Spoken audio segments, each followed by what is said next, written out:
अस्सलामुअलैकुम बिस्मिल्लाहिर्रहमानिर्रहीम। Welcome to my channel पर लर्न टुगेदर। उम्मीद है कि आप तमाम लोग खैरियत से होंगे। आज हम लोग एक्सरसाइज 9.2 का पार्ट 2 पढ़ेंगे। इससे पहले हमने पढ़ा था 9.1, 9.2 का पार्ट 1 पढ़ा था, जिसके अंदर हम लोग ग्राफ के क्वेश्चंस को सॉल्व कर रहे थे। तो आज भी उसी के आगे कंटिन्यू करेंगे। अगर आपने पिछली वीडियो नहीं देखी है तो आप जाके चेकआउट कर सकते हो। कैसे कर सकते हो? ऐसे करना, इस तरह से लिखना कि क्लास 11 9.1 क्वेश्चन नंबर 1 और इसके आगे क्या लिख देना, पढ़ो लर्न टुगेदर। ठीक है, अगर आप ये चीज़ लिखोगे तभी आपके पास क्या हो जाएगी, वीडियो आ जाएगी वो वाली, और मैंने जिस तरह से सॉल्व करवाया वो आपको पता चल जाएगा। ठीक है, तो चलें आ जाएं, इस क्वेश्चन को सॉल्व करते हैं। इस क्वेश्चन में कोई ज़्यादा फर्क नहीं है। पहले हमारे पास दो इनइक्वालिटीज़ होती थी, फिर अब क्या आ गया हमारे पास तीन इक्वालिटीज़ आ गई है। ठीक है, और एक कंडीशन भी दे दी गई है। ठीक है, तो इसको सॉल्व करते हैं और देखते हैं किस तरह से सॉल्व होगा। आसान सा सवाल है, मुश्किल सवाल नहीं है। ठीक है, तो चलो आज सॉल्व करते हैं। सबसे पहले आपने सोल्यूशन लिखना होगा और इस तमाम इनइक्वालिटीज़ को वन बाय वन आपने एज अ इक्वेशन कंसीडर करना होगा। ठीक है, तो यहाँ पे लिख देना कंसीडर कि मेरे पास 5x है minus y less than and greater than 16 as an equation. क्या कर रहे हो? इसको एज अ इक्वेशन इसको सपोज कर रहे हो। ठीक है, तो मेरे पास कैसे लिखाएगा इक्वेशन, 5x लिखूंगा, माइनस का y लिख दूंगा, लेस देन इक्वल टू के निशान को हटा के मैं क्या लिख दूंगा, सिर्फ इक्वल टू का निशान डालूंगा और 16 लिख दूंगा। ठीक है, जब भी हमारे पास इक्वेशन बन जाती है ना, तो हम लोग x इंटरसेप्ट और y इंटरसेप्ट को निकालते हैं। तो सबसे पहले हम निकालेंगे 4x इंटरसेप्ट। हम क्या करने जा रहे हैं बेटा, x इंटरसेप्ट की वैल्यू फाइंड आउट करने जा रहे हैं। तो x इंटरसेप्ट निकालने के लिए y की वैल्यू हमेशा हमारे पास क्या होती है, 0 होती है। तो क्या होगा बेटा, इस सवाल में लिखूंगा 5 लिखूंगा, x लिख दूंगा, माइनस का निशान डालूंगा और y की जगह क्या हो जाएगा, 0 हो जाएगा। ठीक है, और इक्वल टू मेरे पास क्या आ जाएगा, 16 आ जाएगा। तो मैंने आपके सामने लिख के दिखा दिया। तो मेरे पास क्या हो जाएगा, 5x की वैल्यू क्या हो जाएगी, 16 हो जाएगी, और 5 को नीचे डिवाइड कर दूंगा तो मेरे पास क्या आ जाएगा बेटा, x की वैल्यू आ जाएगी 16/5। याद रखना, क्योंकि हमें फ्रैक्शन में शो करना होता है, लेकिन जब हम ग्राफ को प्लॉट करेंगे तो हमारे पास क्या होना चाहिए, हमारे पास इसका आंसर आना चाहिए। ठीक है, तो मैं अगर इसको चाहूँ तो मैं इसको डिवाइड कर सकता हूँ। कैसे, 5 डिवाइडेड बाई 16, जिनको डिवाइड नहीं आता वो डिवाइड भी देख लेते हैं कि मैं अगर मैं 5 की टेबल कितनी पढ़ूंगी मेरे पास 16 आ जाए। अगर मैं 5 की टेबल 3 दफ़ा पढ़ूँ, 3 5 से कितना होता है मेरे पास 15 होता है। तो मेरे पास 1 बचेगा, पॉइंट लगाऊंगा, यहाँ पे 0 लगेगा, 5 2 से कितना होता है 10 होता है। ठीक है, तो मेरे पास क्या आ गया, 3.2 आ गया। तो मेरे पास x की वैल्यू क्या हो जाएगी बेटा, मेरे पास x की वैल्यू आ जाएगी 3.2। ठीक है, याद रखना, जब मैंने क्या पुट किया, जब मेरे पास ये वाली वैल्यू आई x/16/5, जब मेरे पास y की वैल्यू क्या थी, 0 थी। ठीक है, तो इसको लिखने का तरीका क्या होगा कि x वाली वैल्यू पहले लिख दो 16/5 कॉमा, जब मेरे पास y क्या था बेटा, 0 था, तो मैं क्या लिख दूंगा 0, और 16/5 किसके बराबर होता है, 3.2 के बराबर होता है। इस चीज़ को याद रखना।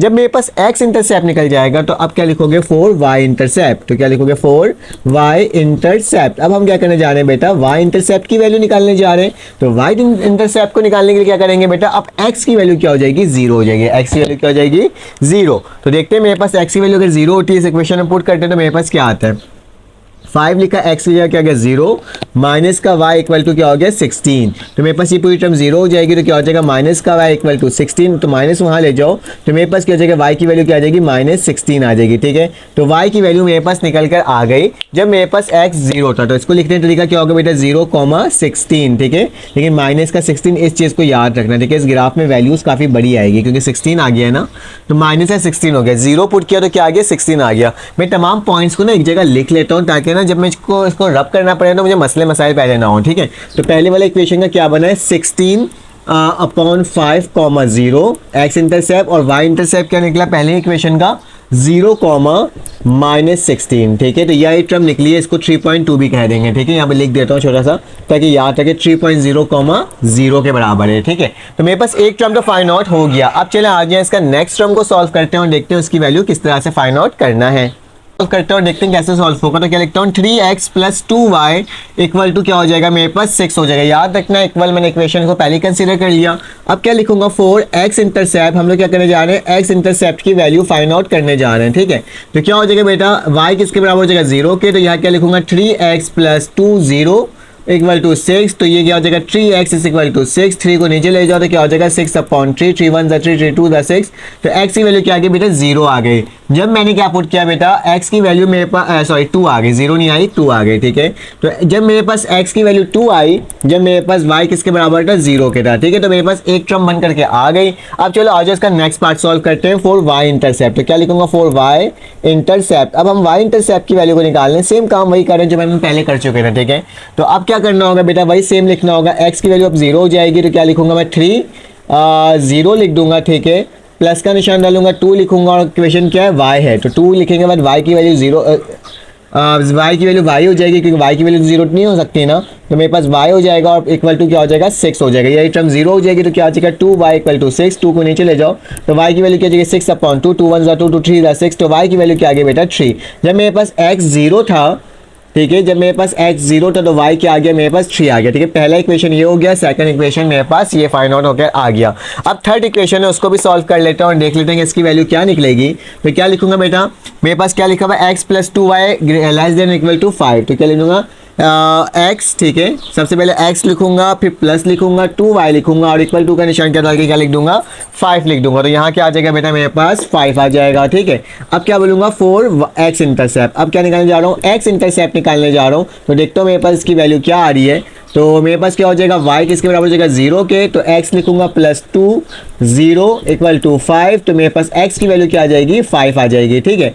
मतलब जब मेरे पास x 5 था, तो y क्या था, 0 था, ठीक है। तो यानी एक वैल्यू निकल गई। अब सेकंड वैल्यू कैसे निकलेगी, फॉर y इंटरसेप्ट लिखोगे, क्या लिखोगे, फॉर y इंटरसेप्ट। अब हम y इंटरसेप्ट की वैल्यू निकाल रहे हैं इक्वेशन नंबर 3 की। तो कैसे लिखेंगे बेटा, x किसके बराबर हो जाएगा, 0 के। तो कैसे लिखेंगे, 0 + 2y इक्वल टू 5। तो y की वैल्यू क्या आ जाएगी, 5/2। तो बेटा 5/2 बोला जा रहा है, तो इसकी वैल्यू मेरे पास क्या आती है, 2.5 आती है, ठीक है। देखना तो करके भी देख लो कि मेरे पास डिवाइड कर रहा हूँ, तो डिवाइड कैसे होगा, 5 अंदर आ जाएगा, 2 आ जाएगा। 2 की डिग्री इतनी पढ़ोगे, 5 आ जाएगा, 2 2 से क्या होता है, 4 होता है, और क्या आ जाएगा मेरे पास 1 हो जाएगा। पॉइंट लगाओगे, 0 लगाओगे, 2 5 से क्या हो जाएगा, 10 हो जाएगा। तो मेरे पास क्या आ रहा है, 2.5 ही आ रहा है। तो y की वैल्यू क्या आ जाएगी, 2.5। तो मैं इसको लिख देता हूँ आखिरी में कि मेरे पास क्या था बेटा, जब x 0 था, तो मेरे पास क्या आ गया, 5/2 आ गया, ठीक है। ये तीनों इक्वेशंस मेरे पास बन करके आ गई हैं। तो अब मैं क्या करता हूँ, मैं अपने हिस्से को रब करता हूँ। मुझे सिर्फ और सिर्फ इस 3 पॉइंट की ज़रूरत है, बाकी किसी की ज़रूरत नहीं है। तो मैं क्या कर लेता हूँ, इसको रब कर लेता हूँ जल्दी से। तो ये वाले हिस्से को मैंने रब कर दिया। क्वेश्चन का मुझे काम आएगा, तो क्वेश्चन तो मैं बिठा नहीं सकता फिलहाल, लेकिन बाकी टर्म्स को क्या कर देता हूँ, मैं रब कर देता हूँ, ठीक है। इसके कॉर्नर्स पॉइंट्स को भी निकालना है, हमें देखना है कि हमारे पास फिजिबल सोल्यूशन क्या है और कॉर्नर्स पॉइंट क्या है, ठीक है। तो इस चीज़ों को मुझे क्या करना होगा, फाइंड आउट करना होगा, ठीक है। तो मैंने इसको रब कर लिया। रब करने के बाद क्या करना होगा, हमें एक ग्राफ को ड्रॉ करना होगा। आप ग्राफ पेपर में ड्रॉ करना, मेरे पास जगह नहीं है, तभी मैं क्या कर रहा हूँ, मैं डायरेक्टली सॉल्व कर रहा हूँ, ठीक है। क्योंकि मेरे पास वैल्यूज कहाँ तक गया हुआ है, -16 तक गया हुआ है। तो मुझे याली टर्म को ना -16 तक लेकर जाना पड़ेगा। मतलब किस तरह से, देखो इस तरह से, अगर मैं, और जबकि x एक्सिस मेरे पास 5 से ऊपर नहीं गया हुआ, ठीक है। तो मैं एक काम करता हूँ, मैं लिखता हूँ ये 0 हो जाएगा, ये ओरिजिन हो जाएगा, ठीक है। उसके बाद मेरे पास ये 1 हो जाएगा, ये 2 हो जाएगा, ये 3 हो जाएगा, ये 4, ये 5, ये 6, ये 7, ये 8, ये 9, ये 10, ये 11, ये 12, ये 13, ये 14 और ये 15 हो जाएगा, और मेरे पास क्या हो जाएगा, 16। फिलहाल x एक्सिस में तो इतनी वैल्यू चाहिए भी नहीं थी, ठीक है। सिर्फ y एक्सिस में मुझे जाना था -16 तक। याद रखना, ये x एक्सिस होता है पॉजिटिव में, ये x एक्सिस होता है नेगेटिव में, ठीक है।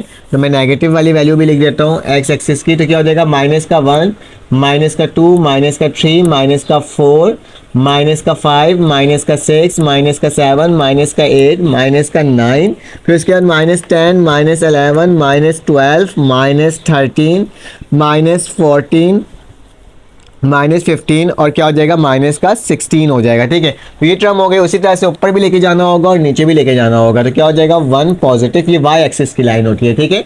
ऊपर पॉजिटिव, नीचे नेगेटिव।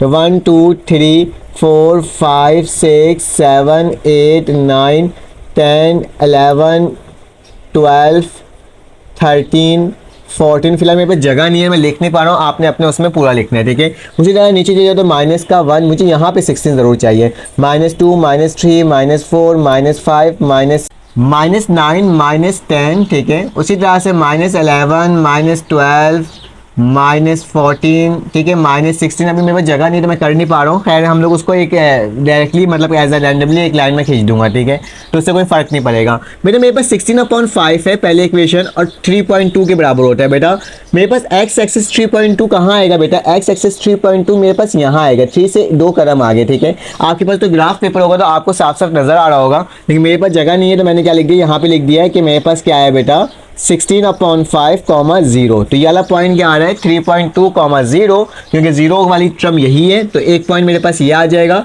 सेकंड पॉइंट क्या लिखा हुआ है 0 -16, ठीक है। 0 -16 बेटा कहाँ आएगा? नीचे आएगा, यहाँ पे कहीं पे 16 होगा तो वहाँ पर आएगा। तो मुझे क्या करना होगा बेटा, इस वाली लाइन को उस वाली लाइन से क्या करना होगा, बिल्कुल स्ट्रेटली ज्वाइन करना होगा, ठीक है। तो आप लोग बिल्कुल स्ट्रेट ज्वाइन करना।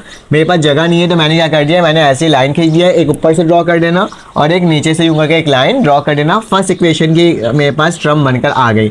उसके बाद सेकंड इक्वेशन में क्या लिखा है बेटा 2, 0। तो बेटा मेरे पास एक्स की वैल्यू 2 कहाँ आएगी? ये वाली आएगी और 0 बेटा यही होगा, ठीक है। यहाँ लिख देना 2, 0 है, ठीक है। उसके बाद लिखा बेटा 0,3। तो 0,3 कहाँ आएगा बेटा? 0 मेरे पास एक्स एक्सिस का ये है और y का 3 कहाँ है बेटा? मेरे पास ये है, तो मेरे पास ये वाला कॉमा आएगा, क्या आएगा 0,3 वैल्यू ये होगी। तो मैं क्या करूँगा, इस लाइन को इस लाइन से ज्वाइन कर दूंगा, ठीक है। बिल्कुल स्ट्रेट लाइन से ड्रॉ करना, क्योंकि मेरे पास तो स्केल नहीं है तो मैं बोर्ड में सॉल्व कर रहा हूँ तो मेरे पास जगह नहीं है तो मैं यूं ही रैंडमली क्या कर रहा हूँ, एक ड्रॉ कर दे रहा हूँ, ठीक है। तो मैंने कर दिया, रफली ड्रॉ कर दे रहा हूँ, ठीक है।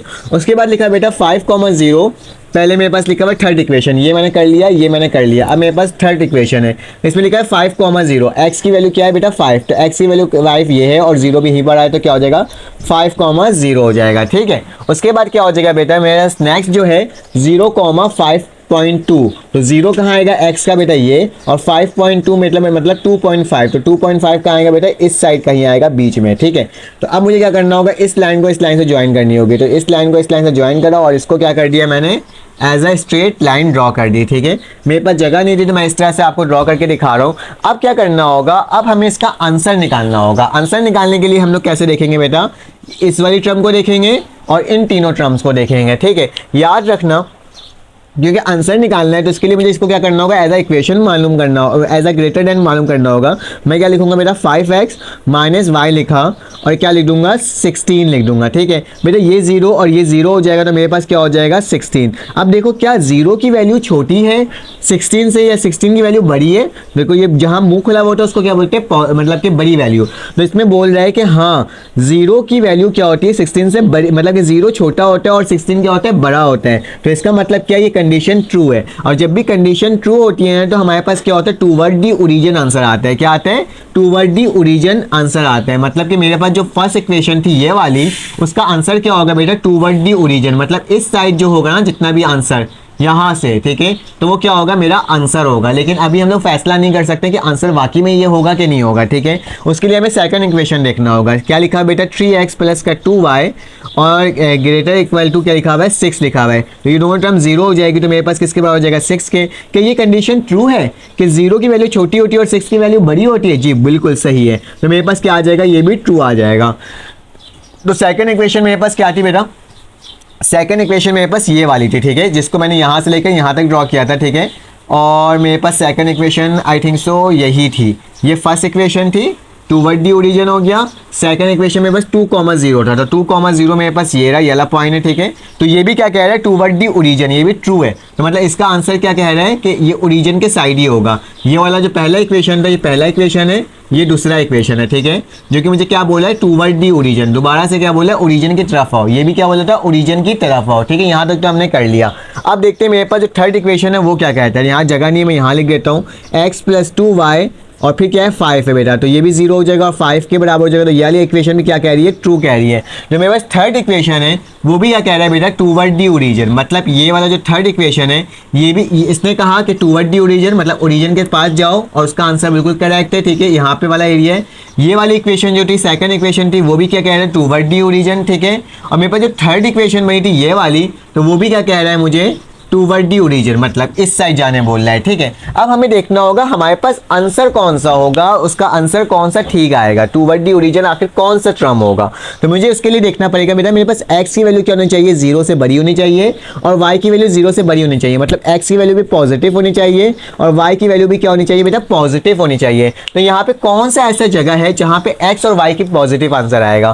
तो जाहिर सी बात है ये वाला जो एरिया पूरा है, ये वाला एरिया क्या है, पॉजिटिव एरिया है, ठीक है। ये नेगेटिव है, ये भी नेगेटिव है, ठीक है, किसी एरिया में, और ये भी नेगेटिव है, लेकिन पॉजिटिव वाला एरिया बेटा ये वाला, मतलब इस लाइन से लेकर के ये लाइन तक मेरे पास सारे पॉजिटिव वैल्यूज है। और पॉजिटिव वैल्यू में से कौन सा एरिया चाहिए होगा बेटा, जो टूवर्ड दी ओरिजिन हो, मतलब ये वाले इक्वेशन का भी आंसर इधर आ रहा है, ठीक है, इस वाले इक्वेशन का भी आंसर क्या आ रहा है बेटा, इधर ही आ रहा है, ठीक है, और इस वाले का आंसर भी इधर आ रहा है। तो तीनों में कॉमन क्या चीज़ है बेटा, अगर मैं इस इक्वेशन को देखूं, ये वाले इक्वेशन को देखूं, तो मेरे पास यहाँ आ रहा है, ठीक है, सेम।